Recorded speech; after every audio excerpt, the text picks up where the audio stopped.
तर पाठीमागच्या व्हिडिओमध्ये बघा आपण वायबिलिटी ऑफ पोलन हा कन्सेप्ट आलेला आहोत आणि या व्हिडिओमध्ये आपल्याला स्टडी करायचा आहे मेल गॅमेटोफाइट डेव्हलपमेंट म्हणजे पोलन ग्रेनची डेव्हलपमेंट कशी होते ती स्टडी करायचं आहे म्हणजेच male gametophyte development pollen grain mature कसा होत असतो हे स्टडी करायचं आहे आणि पोलन ग्रेन मॅच्युअर झाल्यावर अँथर डिहाइस कसं होतं हे स्टडी करायचं आहे. आता वायबिलिटी मध्ये इन सिरियल्स म्हणजे व्हीट राईस यांची पोलन वायबिलिटी 30 मिनिटांमध्ये लूज होते. वायबिलिटी म्हणजे मी सांगितलं तुम्हाला पोलन ग्रेन स्टिग्मावरती पडल्यावर पोलन ट्यूब करायची कॅपॅसिटी म्हणजे वायबिलिटी. पोलन ग्रेन स्टिग्मावरती पडल्यावर पोलन ट्यूब करायची कॅपॅसिटी म्हणजे वायबिलिटी. राईस आणि व्हीट 30 मिनिटांमध्ये वायबिलिटी लूज होते. त्याच्या आत पोलिनेशन झालं पाहिजे आणि स्टिग्मावरती जाऊन पडलं पाहिजे म्हणजे पोलन ट्यूब बनू शकते. रोजेसी लेग्युमिनेसी आणि सोलॅनेसी फॅमिलीची पोलन ग्रेन जे आहे ते मंथ्स पर्यंत स्वतःची वायबिलिटी ठेवतात. 1 महिन्यापर्यंत वायबिलिटी किंवा महिन्यापेक्षा जास्त त्यांचा पोलन ग्रेन स्टिग्मावरती जाऊन पोलन ट्यूब बनवू शकतो. महिने त्याच्यावर कॅपॅसिटी असते पोलन ट्यूब बनवायची आणि 30 मिनिटांमध्ये पोलन ट्यूब बनवायची कॅपॅसिटी फक्त राईस आणि व्हीट म्हणजे 30 मिनिटांमध्ये पॉलिनेशन व्हायलाच पाहिजे. अँथर पासून पोलन ग्रेन स्टिग्मावरती पडलाच पाहिजे. 30 मिनिटांमध्ये पॉलिनेशन झालं तरच त्याची वायबिलिटी मेंटेन म्हणजे जर्मिनेशन होतं पोलन ट्यूब बनतं. हे महिन्यापर्यंत चालतं बघा. रोजेसी लेग्युमिनेसी आणि सोलॅनेसी फॅमिलीमध्ये पोलन ग्रेन स्टिग्मावरती जाऊन पडल्यावर महिन्यापर्यंत पॉलिनेशन झालं तर पण चालतं. 1 महिन्यापर्यंत महिन्यापेक्षा जास्त त्यांच्यात वायबिलिटी म्हणजे पोलन ट्यूब बनायची कॅपॅसिटी असते. आता पोलन बँक म्हणजे काय बघा. लार्ज नंबर ऑफ प्लांटचे पोलन ग्रेन इयर्स कितीतरी वर्ष लिक्विड नायट्रोजन मध्ये स्टोअर करतात आणि त्याला म्हटलं जातं क्रायोप्रिझर्वेशन. क्रायोप्रिझर्वेशन म्हणजे काय. पोलन बँक्स असं म्हणतात त्याला. पोलन ग्रेनला आपण liquid nitrogen possible to store for a large number of species for years in liquid nitrogen. Possible to store pollen for large number of species. Large number of species चे pollen grain liquid nitrogen मध्ये store करू शकतो. -196 degree Celsius liquid nitrogen. Liquid नायट्रोजनचं temperature -196 degree Celsius liquid nitrogen मध्ये pollen ग्रेनला आपण store करू शकतो. त्याला क्रायोप्रिझर्वेशन असं म्हणतात. आता क्रायोप्रिझर्वेशन म्हणजे काय बघा रे. क्रायोप्रिझर्वेशन म्हणजे तुम्ही त्यात काहीही स्टोअर करू शकता. त्यात तुम्ही जीन स्टोअर करू शकता, प्लांट्सचे सीड स्टोअर करू शकता आणि पुढे भविष्यात ते सीड्स किंवा ते पोलन ग्रेन पॉलिनेशन करण्यासाठी वापरू शकतोय. मग आपल्याला वर्षानुवर्ष पोलन ग्रेन पुढच्या पिढीला पाहिजे. एक औषधी वनस्पती आहे, त्या औषधी वनस्पतीचा पोलन ग्रेन पुढच्या पिढीला पाहिजे पॉलिनेशन होण्यासाठी, त्याच्या बिया त्याचं जनरेशन कंटिन्यू होण्यासाठी. मग पोलन ग्रेनला -196 डिग्री सेल्सिअस लिक्विड नायट्रोजन मध्ये स्टोअर करणं क्रायोप्रिझर्वेशन. पोलन ग्रेन तेवढं स्टोअर करत नाहीत क्रायोप्रिझर्वेशन मध्ये. बिया स्टोअर करतात. बैल जे असतं बुलचा स्पर्म स्टोअर करतात. पुढच्या पिढीला त्या बिया त्या स्पर्म पुढच्या जनरेशनला यायला वर्षानुवर्ष लिक्विड नायट्रोजन मध्ये स्टोअर करू शकतो. त्याला पोलन बँक किंवा आपण म्हणतोय त्याला क्रायोप्रिझर्वेशन टेक्निक. क्रायोप्रिझर्वेशन मध्ये पोलन ग्रेन पण स्टोअर केलं जातं. पोलन ग्रेनच्या व्यतिरिक्त क्रायोप्रिझर्वेशन मध्ये बैलाचा स्पर्म किंवा ह्युमनचा स्पर्म किंवा डीएनए बिया या सगळ्या क्रायोप्रिझर्वेशन टेक्निक मध्ये स्टोअर करतात.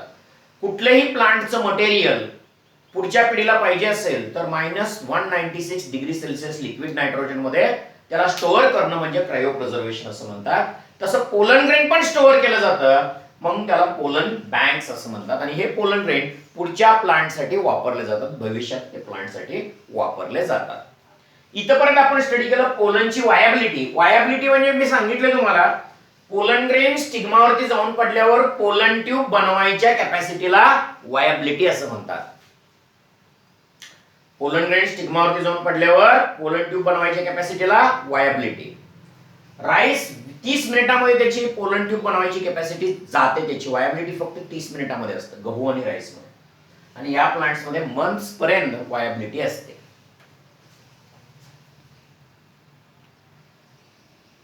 ओके, आता तुमच्या मनात प्रश्न आला असेल की डेव्हलपमेंट ऑफ मेल गॅमेटोफाइट किंवा मायक्रो गॅमेटोजेनेसिस म्हणजे काय. आपण पोलन ग्रेन बनायची प्रोसेस म्हणजे मायक्रोस्पोरोजेनेसिस पाहिली. आता त्या पोलन ग्रेन पासून त्या पोलन ग्रेनच्या बदल काय होतात, त्या पोलन ग्रेन मध्ये चेंजेस काय होतात, म्हणजेच डेव्हलपमेंट ऑफ मेल गॅमेटोफाइट किंवा मायक्रो गॅमेटोजेनेसिस. बघा, आपण असा स्ट्रक्चर स्टडी केलाय, पोलन ग्रेन स्टडी केलाय. त्या पोलन ग्रेनला जर्म पोर असतात म्हणून सांगितलं, असं न्यूक्लियस असतो. आता हा जो पोलन ग्रेन आहे त्याच्यावरती 2 वॉल लेयर आहेत म्हणून सांगितलंय. एक्झाइन आणि काय सांगितलंय, इंटाइन. आता या पोलन ग्रेन मध्ये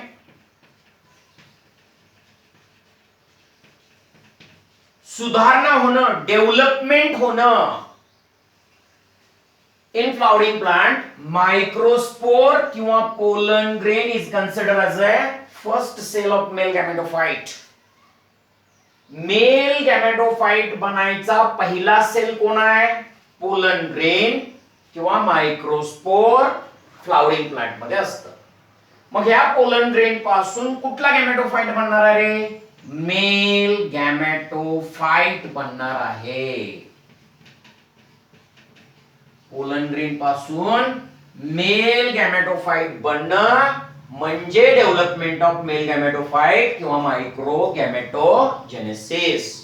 आता बघा, पार्शियल जर्मिनेशन किंवा development of pollen grain. Pollen ग्रेनचं development partially, half, starts before dehiscence of anther. म्हणजे हा जो अँथर आहे ना, हा अँथर ब्रेक व्हायच्या अगोदर, अँथरच्या आत, पोलन सॅकच्या आत, पोलन सॅकच्या आत या पोलन ग्रेनची डेव्हलपमेंट पार्शियली कशामध्ये होते, मेल गॅमेटोफाइट मध्ये होते. पार्शियली म्हणजे हाफ. मग development of pollen also takes place in a mother place inside the pollen sac. Pollen सॅकच्या आतच पोलन ग्रेनची डेव्हलपमेंट पार्शियली व्हायला लागली, हाफ व्हायला लागली. त्याला इनसिटू डेव्हलपमेंट असं म्हणतात. म्हणजे अजून हा अँथर फुटून पोलन ग्रेन बाहेर जायच्या अगोदर या पोलन ग्रेनची डेव्हलपमेंट सॅकच्या आतच होते. हे बघा, मी काय सांगतोय, डेव्हलपमेंट ऑफ मेल गॅमेटोफाइट म्हणजे पोलन ग्रेन पासून मेल गॅमेटोफाइट बनणं म्हणजे डेव्हलपमेंट ऑफ मेल गॅमेटोफाइट किंवा मायक्रो गॅमेटोजेनेसिस. आता मेल गॅमेटोफाइट बनायला पहिला सेल कुठला असतो, पहिला सेल आहे तो पोलन ग्रेन किंवा मायक्रोस्पोर असतो. मायक्रोस्पोर किंवा pollen grain is considered as a first cell of male gametophyte. आता बघा, या पोलन ग्रेनची मेल गॅमेटोफाइट मध्ये डेव्हलपमेंट होत असताना हाफ डेव्हलपमेंट, हाफ म्हणजे पार्शियल डेव्हलपमेंट जे असते, पार्शियल डेव्हलपमेंट जे असते त्या अँथरच्या आतच होते. अँथरच्या आत, हा अँथर अजून ब्रेक व्हायच्या अगोदर partial development, partial germination or development of pollen grain starts before dehiscence of anther. anther break व्हायच्या अगोदरच पोलन ग्रेनची मेल गॅमेटोफाइट मध्ये डेव्हलपमेंट पार्शियली या सॅकच्या आतच होते. लक्षात आलं असेल कन्सेप्ट काय आहे, एकंदरीत मला काय बोलायचं आहे. बघा, आपल्याला समजून घ्यायचं आहे या ठिकाणी पोलन ग्रेन पासून मेल गॅमेटोफाइट कसा बनतो. इथं काय पॉइंट समजून घ्यायचा आपल्याला, पोलन ग्रेन पासून मेल गॅमेटोफाइट हाफ किंवा पार्शियली अँथरच्या आतच होते. अँथरच्या आत, पोलन सॅकच्या आतच या ठिकाणी डेव्हलपमेंट होते. हा अँथर फुटायच्या अगोदर, डिहायस व्हायच्या अगोदर आतच त्याची हाफ डेव्हलपमेंट होते. पाहूया आपण 2 स्टेजेस मध्ये पोलन ग्रेन पासून मेल गॅमेटोफाइट कसा बनतो ते पाहूया. आता जी मेल गॅमेटोफाइटची डेव्हलपमेंट मी 2 स्टेजेस मध्ये सांगितली, प्री पॉलिनेशन आणि पोस्ट पॉलिनेशन डेव्हलपमेंट. पहिल्यांदा पाहूया प्री पॉलिनेशन. पॉलिनेशन म्हणजे काय तुम्हाला माहितच आहे, हा अँथर आहे आणि हे स्टिग्मा, स्टाईल आणि काय आहे, ओव्हरी. या अँथर पासून अँथर पासून पोलन ग्रेन स्टिग्मावरती जाणं या प्रोसेसला म्हटलं जातं अँथर पासून पोलन ग्रेन कशावरती जाणं, स्टिग्मावरती. स्टिग्मा ही कशाची पार्ट आहे, गायनोशियम, फिमेल रिप्रोडक्टिव्ह ऑर्गनचा पार्ट आहे. अँथर पासून पोलन ग्रेन स्टिग्मावरती जाणं याला पॉलिनेशन म्हणतात. बघा, अजून पॉलिनेशन व्हायच्या अगोदर अँथरच्या आतच मेल गॅमेटोफाइटची डेव्हलपमेंट कशी होते पोलन ग्रेन पासून ते पाहूया. हे मगाशी सांगितलं, अँथरच्या आतच म्हणजे पॉलिनेशन व्हायच्या अगोदर, अजून पोलन ग्रेन अँथरच्या आतच आहे. अँथरच्या आत असताना अजून पॉलिनेशन व्हायच्या अगोदर या पोलन ग्रेनची डेव्हलपमेंट मेल गॅमेटोफाइट मध्ये कशी होते ती स्टडी करणं म्हणजे pre pollination development of male गॅमेटोफाइट.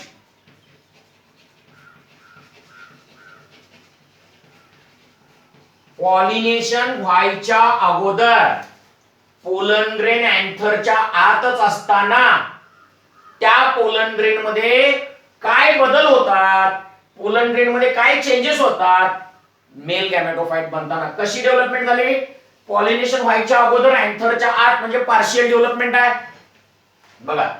आणि मग नंतरची डेव्हलपमेंट कशी आहे बघा, इथं पॉलिनेशन व्हायच्या अगोदरची डेव्हलपमेंट पोलन ग्रेन मध्ये काय होते ते झाल्यावर, पॉलिनेशन झाल्यावर आणि काही चेंजेस होतात ते स्टडी करायचं. आता काय स्टडी केलं आपण, बिफोर पॉलिनेशन म्हणजे पॉलिनेशनच्या अगोदरची डेव्हलपमेंट ही स्टडी करायची आहे. मग नंतर पॉलिनेशन झाल्यावर काय डेव्हलपमेंट होते पहिल्यांदा हे पाहूया. पोलन ग्रेन मेल गॅमेटोफाइट मध्ये बदलत असताना अँथरच्या आत पॉलिनेशन व्हायच्या अगोदर या पोलन ग्रेन मध्ये काय चेंजेस होतात ते बघूया अँथरच्या आत पहिला, मग नंतर पॉलिनेशन नंतर बघूया. प्री पॉलिनेशन किंवा pre pollination development of male gametophyte मध्ये हा जो पोलन ग्रेन आहे त्यात काय काय चेंजेस होतात ते पाहूया. पहिल्यांदा ही प्रोसेस प्री पॉलिनेशन डेव्हलपमेंट पाहूया, नंतर पोस्ट पॉलिनेशन डेव्हलपमेंट पाहूया.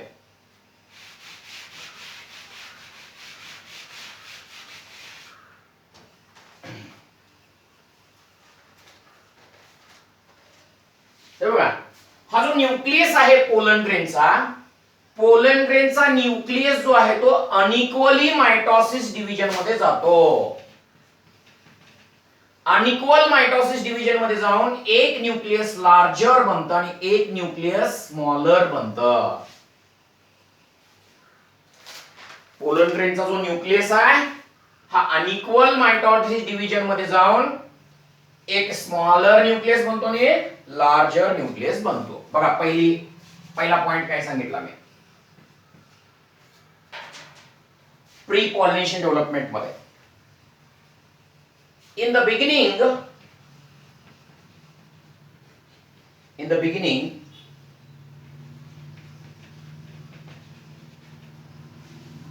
of this process, या प्रोसेसच्या सुरुवातीला nucleus of pollen grain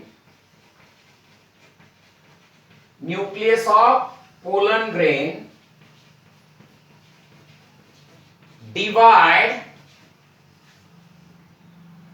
by unequal mitosis division.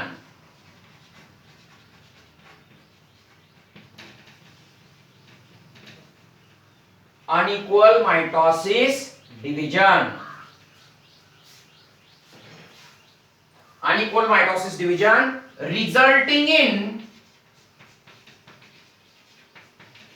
two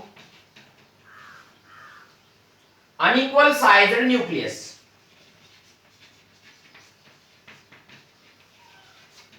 दोन अनइक्वल साइज्ड न्यूक्लियस बनतात. पहिल्यांदा सांगितलं बघा मी, सुरुवातीला या न्यूक्लियसचं अनइक्वल मायटोसिस डिव्हिजन होतं आणि एक लार्ज न्यूक्लियस बनतो आणि एक स्मॉल न्यूक्लियस. फक्त न्यूक्लियर डिव्हिजन झालं म्हणजे कॅरिओकायनेसिस झाली.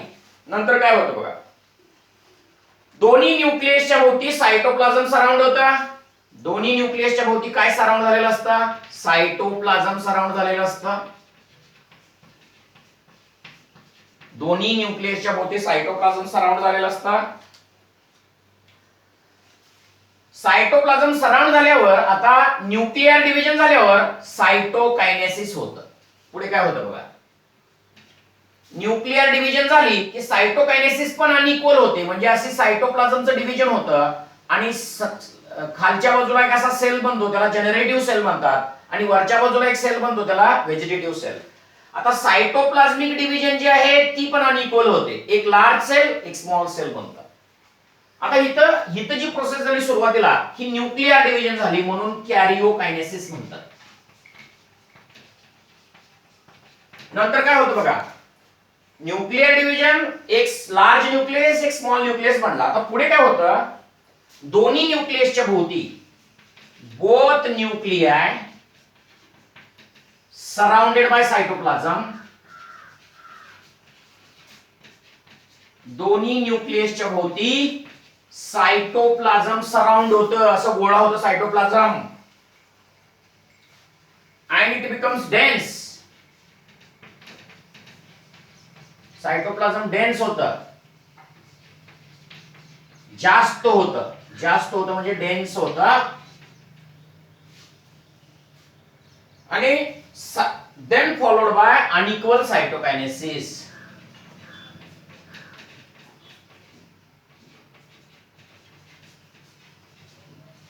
Unequal cytokinesis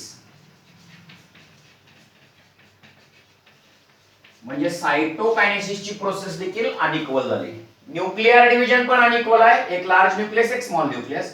सायटोप्लाझम डिव्हिजन देखील अनइक्वल झाली. त्यामुळं दोन सेल बनतात, एक लार्जर सेल जनरेटिव्ह सेल आणि एक स्मॉलर सेल व्हेजिटेटिव्ह सेल बनतो. Sorry, larger cell vegetative cell आणि स्मॉलर सेल जनरेटिव्ह सेल बनतो. लार्जर सेल जे आहे त्यात लार्ज न्यूक्लियस असतो. लार्जर सेल व्हेजिटेटिव्ह सेल जे आहे ना त्यात कसा न्यूक्लियस आहे, लार्ज न्यूक्लियस आहे. आणि जनरेटिव्ह सेल जो स्मॉलर आहे त्यात स्मॉल न्यूक्लियस आहे. हा झाला मॅच्युअर पोलन. मॅच्युअर पोलन मध्ये दोन सेल असतात बघा. मॅच्युअर पोलन मध्ये लार्ज सेल असतो तो व्हेजिटेटिव्ह सेल आणि स्मॉल सेल असतो तो generative cell. Large cell vegetative cell मध्ये लार्ज न्यूक्लियस आहे, स्मॉल सेल जनरेटिव्ह सेल मध्ये स्मॉल न्यूक्लियस आहे. यात डेन्स सायटोप्लाझम रिझर्व फूड आहे आणि लार्ज व्हॅक्युअल आहे. यात रिझर्व फूड आणि व्हॅक्युअल अब्सेंट असतं. जनरेटिव्ह सेल मध्ये व्हॅक्युअल रिझर्व फूड अब्सेंट असतं. इथं रिझर्व फूड आणि व्हॅक्युअल असतो. हे दोन सेल अनइक्वल मायटोसिस डिव्हिजन बनतात. अनइक्वल मायटोसिस डिव्हिजन ही म्हणजे pre pollination development of male gametophyte झाली. पॉलिनेशन व्हायच्या अगोदर या पोलन ग्रेन मध्ये, मी रिपीट करतो बघा, पॉलिनेशन व्हायच्या अगोदर या पोलन ग्रेन मध्ये काय बदल होतात बघा. अँथर पासून पोलन ग्रेन स्टिग्माला जायच्या अगोदर हा पोलन ग्रेन जो आहे त्याच्या न्यूक्लियसचं अनइक्वल डिव्हिजन होता. म्हणजे न्यूक्लियर डिव्हिजन झाली म्हणजे कॅरिओकायनेसिस झाली. एक न्यूक्लियस लार्ज बनतो, एक न्यूक्लियस स्मॉल बनतो. मग दोन्ही न्यूक्लियसच्या भोवती काय सराउंड होतं, सायटोप्लाझम. त्याची क्वांटिटी वाढते, सायटोप्लाझमची क्वांटिटी वाढते आणि मग सायटोकायनेसिस होतं. सायटोकायनेसिस होऊन सायटोकायनेसिस इक्वल होत नाही, ती देखील अनइक्वल होते. सायटोकायनेसिस देखील कशी झाली, अनइक्वल. बघा, सायटोकायनेसिस म्हणजे न्यूक्लियर सायटोप्लाझ्मिक डिव्हिजन झाला, सायटोप्लाझम डिव्हिजन होता आणि ती देखील कशी असते, अनइक्वल. कारण बघा, हा सायटोप्लाझम डिव्हिजन झाल्यावर हा सेल स्मॉल बनतो आणि हा सेल लार्ज बनतो. एक झाला व्हेजिटेटिव्ह सेल आणि एक झाला generative cell. Vegetative cell large आहे, त्यात लार्ज न्यूक्लियस आहे. जनरेटिव्ह सेल स्मॉल आहे, त्यात स्मॉल न्यूक्लियस आहे. यात व्हॅक्युअल आहे व्हेजिटेटिव्ह सेल मध्ये आणि रिझर्व फूड आहे. यात व्हॅक्युअल आणि रिझर्व फूड अब्सेंट असतं जनरेटिव्ह सेल मध्ये. आता जनरेटिव्ह सेलला सेल वॉल नाही. Generative cell do not have a cell wall. Just असं प्लाझ्मा मेम्ब्रेन असतं आणि जनरेटिव्ह सेल नंतर ना व्हेजिटेटिव्ह सेलच्या सायटोप्लाझम मध्ये फ्रीली पोहतं, फ्री फ्लोटिंग होतं. जनरेटिव्ह सेलच्या भोवती सेल वॉल नाही, that is not having cell wall, only what membrane, plasma membrane.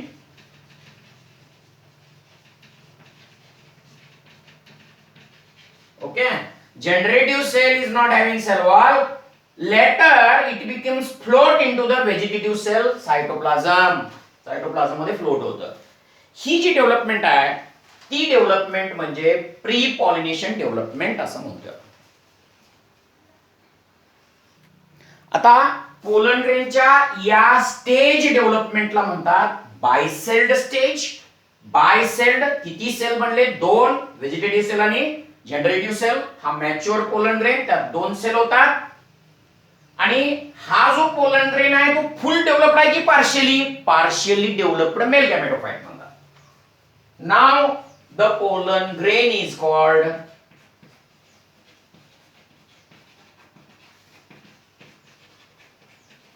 बायसेल्ड stage. या स्टेजला म्हटलं जातं दोन सेल्ड स्टेज असं म्हणतात. बायसेल्ड स्टेज पोलन ग्रेन म्हणतात. This stage of pollen grain is also called, this stage of pollen grain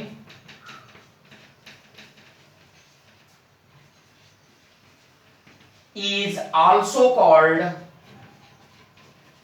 partially developed male gametophyte.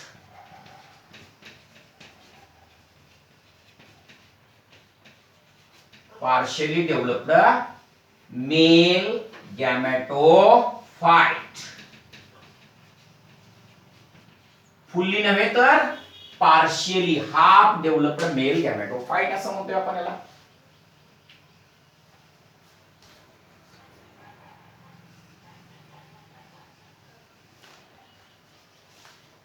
Partially developed male गॅमेटोफाइट किंवा mature pollen असं म्हणतात. मॅच्युअर पोलन मध्ये दोन सेल, व्हेजिटेटिव्ह सेल आणि generative sale.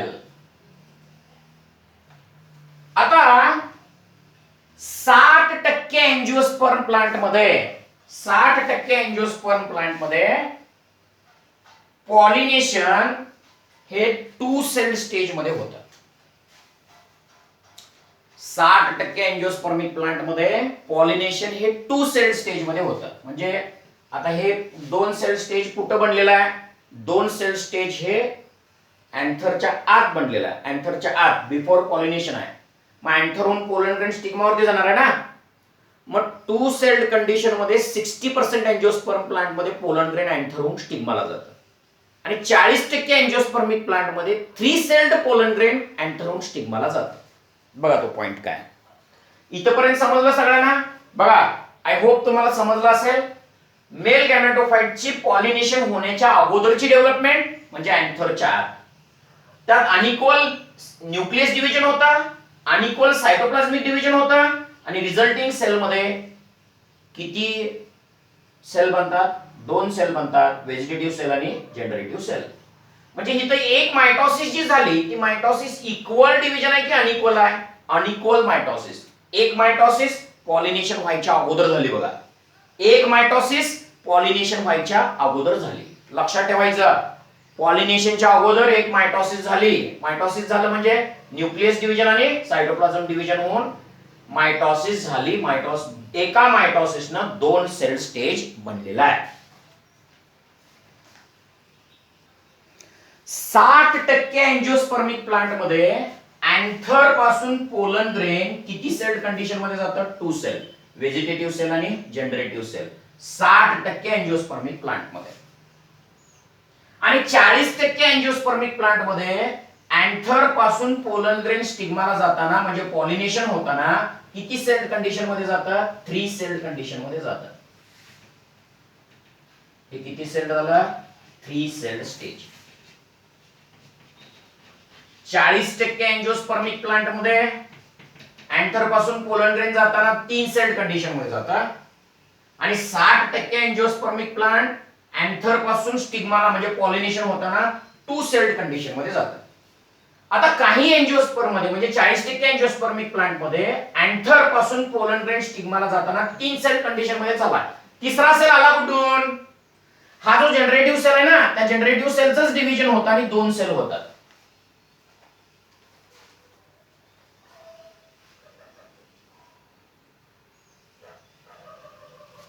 Generative sale divide होतो आणि 2 male gamete बनतात. म्हणजे मला सांगा, काही एंजिओस्पर्मिक प्लांट मध्ये 3 सेल कंडिशन मध्ये पोलन ग्रेन अँथरहून कुठं चाललाय? स्टिग्माला. मग 3 सेल आले कुठून? जनरेटिव्ह सेलचं डिव्हिजन होतं आणि 2 मेल गॅमेट बनतात. किती पर्सेंट एंजिओस्पर्मिक प्लांट मध्ये सांगितलंय? 40%.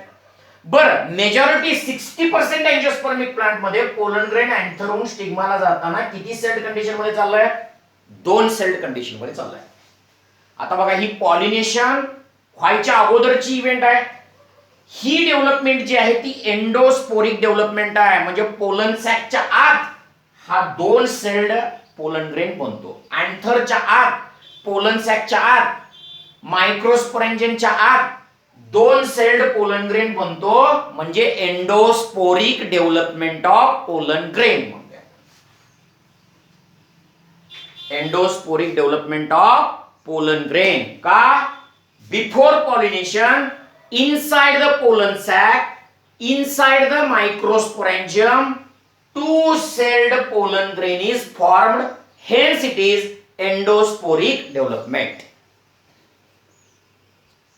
नंतर काय होतं बघा, हा जनरेटिव्ह सेल असा स्पिंडल आकाराचा होतो. स्पिंडल आकाराचा होतो. त्याला वर्मीफॉर्म स्ट्रक्चर येतं, असं वर्म सारखं होतं. या व्हेजिटेटिव्ह सेलच्या सेल वॉल पासून तो सेपरेट होतो.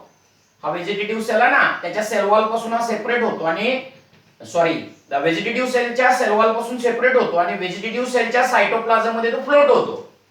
जनरेटिव्ह सेल स्पिंडल आकाराचा घेतो, वर्मीफॉर्म स्ट्रक्चर घेतो आणि तो व्हेजिटेटिव्ह सेलच्या सायटोप्लाझम मध्ये फ्लोट होतो. इथपर्यंत आपण पाहिली पॉलिनेशनच्या अगोदरची डेव्हलपमेंट. आता बघा, पोस्ट पॉलिनेशन डेव्हलपमेंट म्हणजे या अँथरहून पोलन ग्रेन रिलीज झाला किती सेल्ड कंडिशन मध्ये? 2 सेल्ड स्टेज मध्ये. तो जाऊन स्टिग्मावरती पडला आणि मग पुढची डेव्हलपमेंट, ह्या पोलन ग्रेनची पुढची डेव्हलपमेंट म्हणजे पोस्ट पॉलिनेशन डेव्हलपमेंट. त्यात काय होतं बघा पोस्ट पॉलिनेशन डेव्हलपमेंट मध्ये? Further development of pollen grain on the stigma. स्टिग्मावरती जाऊन पोलन ग्रेन पडतो 2 सेल्ड कंडिशन मध्ये आणि त्यातलं मॉइश्चर, शुगर कंटेंट सगळं ऍब्सॉर्ब करून घेतो. हा पोलन या स्टिग्माचं मॉइश्चर, शुगर कंटेंट ऍब्सॉर्ब करून घेतो. त्यामुळे काय होतं, मॉइश्चर आणि शुगर कंटेंट ऍब्सॉर्ब करून घेतल्यामुळं या पोलन ग्रेनचं सायटोप्लाझमचं कंटेंट वाढतं. सायटोप्लाझमचा कंटेंट वाढतो आणि त्या सायटोप्लाझमचा कंटेंट वाढल्यामुळं हे इंटाइन वरती प्रेशर क्रिएट होतं आणि इंटाइन वरती प्रेशर क्रिएट होऊन अशी कुठली ट्यूब बनते बघा? पोलन ट्यूब बनते. काय होतं बघा, मी काय सांगायला लागलो इकडे लक्ष द्या. अँड पोलन ग्रेन स्टिग्मावरती जाऊन पडल्यावर स्टिग्माचं शुगर, मॉइश्चर ऍब्सॉर्ब करून घेतो. शुगर, मॉइश्चर ऍब्सॉर्ब करून घेतल्यावर या पोलन ग्रेनच्या आत, इथे सांगतो मी, या पोलन ग्रेनच्या आत सायटोप्लाझम मध्ये प्रेशर वाढतं आणि सायटोप्लाझम मध्ये प्रेशर वाढल्यानंतर काय होतं बघा, हा जो याच्यावरती सायटोप्लाझम मध्ये प्रेशर का वाढलं? पोलन ग्रेन जाऊन स्टिग्मावरती पडलाय, शुगर ऍब्सॉर्ब करून घेतलाय, वॉटर ऍब्सॉर्ब करून घेतलाय, त्यामुळे सायटोप्लाझम मध्ये प्रेशर वाढतंय आणि प्रेशर वाढल्यामुळं ती इंटाइन जी आहे तिच्यावर प्रेशर पडतं आणि इंटाइन जी आहे आतली वॉल ती पोलन ग्रेनची अशी बाहेर येते. बाहेर येऊन कुठली ट्यूब बनवते? पोलन ट्यूब बनवते. कुठली ट्यूब बनवली? Pollen tube. मग पोलन ट्यूब बनल्यावर लक्षात घ्यायचं, पहिला व्हेजिटेटिव्ह सेलचा जो न्यूक्लियस आहे त्या न्यूक्लियसला म्हटलं जातं ट्यूब न्यूक्लियस. हा व्हेजिटेटिव्ह सेलचा ट्यूब न्यूक्लियस जो आहे तो पहिल्यांदा ह्या ट्यूबच्या इथे कडेला जातो आणि मग ह्या ट्यूब मध्ये जो जनरेटिव्ह सेल आहे, हा जो सेल कुठला आहे सांगा? Generative cell. या जनरेटिव्ह सेलचा न्यूक्लियस, जनरेटिव्ह सेलचा न्यूक्लियस पोलन ट्यूब मध्ये येतो आणि त्याच्यामध्ये मायटॉसिस होऊन 2 मेल गॅमेट बनतात. जनरेटिव्ह सेलचा न्यूक्लियस पोलन ट्यूब मध्ये येतो, त्याच्यात सेकंड मायटॉसिस होते, सेकंड मायटॉसिस होऊन ह्याच्यामध्ये सेकंड मायटॉसिस होऊन 2 कुठले गॅमेट्स बनतात? मेल गॅमेट्स बनतात. 2 मेल गॅमेट्स बनतात. ही झाली पॉलिनेशन झाल्यानंतरची डेव्हलपमेंट. काय काय डेव्हलपमेंट सांगितली बघा. पोलन ग्रेन जाऊन स्टिग्मावरती पडतं, त्यातला शुगर मॉइश्चर ऍब्सॉर्ब करून घेतं, सायटोप्लाझम मध्ये प्रेशर वाढतं, प्रेशर वाढल्यावर इंटाइन वरती प्रेशर वाढतं आणि मग इंटाइन या जर्म पोरहून बाहेर येते आणि कुठली ट्यूब बनवते? Pollen tube. पोलन ट्यूब बनल्यावर हा जो ट्यूब न्यूक्लियस आहे तो पहिल्यांदा पोलन ट्यूबच्या आत येतो. व्हेजिटेटिव्ह सेलचा न्यूक्लियस म्हणजे ट्यूब न्यूक्लियस ह्या पोलन ट्यूबच्या इथं कडेला येतो. मग जनरेटिव्ह सेल मध्ये सेकंड मायटॉसिस होतं आणि किती मेल गॅमेट्स बनतात? 2 मेल गॅमेट्स बनतात. जनरेटिव्ह सेल मध्ये जनरेटिव्ह न्यूक्लियस जो आहे ना, त्या जनरेटिव्ह न्यूक्लियस मध्ये मायटॉसिस सेकंड होते आणि 2 मेल गॅमेट्स या ठिकाणी बनतात. म्हणजे मला सांगा, हा झाला मॅच्युअर मेल गॅमेटोफाइट. मॅच्युअर मेल गॅमेटोफाइट कसा बनतो बघा. आफ्टर पॉलिनेशन तो मॅच्युअर मेल गॅमेटोफाइट जो आहे त्याच्यापासून इंटाइन अशी ट्यूब बनवलेली आहे. कुठली ट्यूब? पोलन ट्यूब बनवलेली आहे. त्यात हा व्हेजिटेटिव्ह सेलचा न्यूक्लियस म्हणजे ट्यूब न्यूक्लियस कडेला येतो आणि सायटोप्लाझमचं कंटेंट सगळं या ट्यूब मध्ये येतं थोडंसं. आणि जनरेटिव्ह सेल पासून किती मेल गॅमेट्स बनतात? 2 मेल गॅमेट्स बनतात. 2 मेल गॅमेट्स बनतात. हा झाला developed male gametophyte after pollination, post pollination. Pollen grain अँथरून स्टिग्माना 2 सेल्ड कंडिशन मध्ये जाऊन शुगर मॉइश्चर शोषून घेतं, सायटोप्लाझम मध्ये प्रेशर क्रिएट होतं, प्रेशर इंटाइन वरती येतं, मग पोलन ट्यूब येते. पोलन ट्यूबच्या आत व्हेजिटेटिव्ह सेलचा न्यूक्लियस म्हणजे ट्यूब न्यूक्लियस कडेला जातो. जनरेटिव्ह सेलचा न्यूक्लियस सेकंड मायटॉसिस मध्ये जाऊन 2 मेल गॅमेट्स बनतं. म्हणजे ही ट्यूब या स्टिग्मावरती बनल्यावर आत अशी स्टाईल मध्ये येते. स्टाईल होऊन कुठे येते? ओव्हरीला येते आणि ओव्हरीहून ओव्ह्यूलला ही ट्यूब जाते 2 मेल गॅमेट्स घेऊन. म्हणजे इथपर्यंत बघा डेव्हलपमेंट मी काय काय सांगितलं त्याच्याकडे व्यवस्थित लक्ष द्या. पॉलिनेशनच्या अगोदरची डेव्हलपमेंट आणि पॉलिनेशनच्या नंतरची डेव्हलपमेंट. पॉलिनेशनच्या नंतरची डेव्हलपमेंट मध्ये सेकंड मायटॉसिस झाला आणि पॉलिनेशनच्या अगोदर मध्ये 1 मायटॉसिस. म्हणजे टोटल मायटॉसिस किती बनतात मला लक्ष द्या इकडे.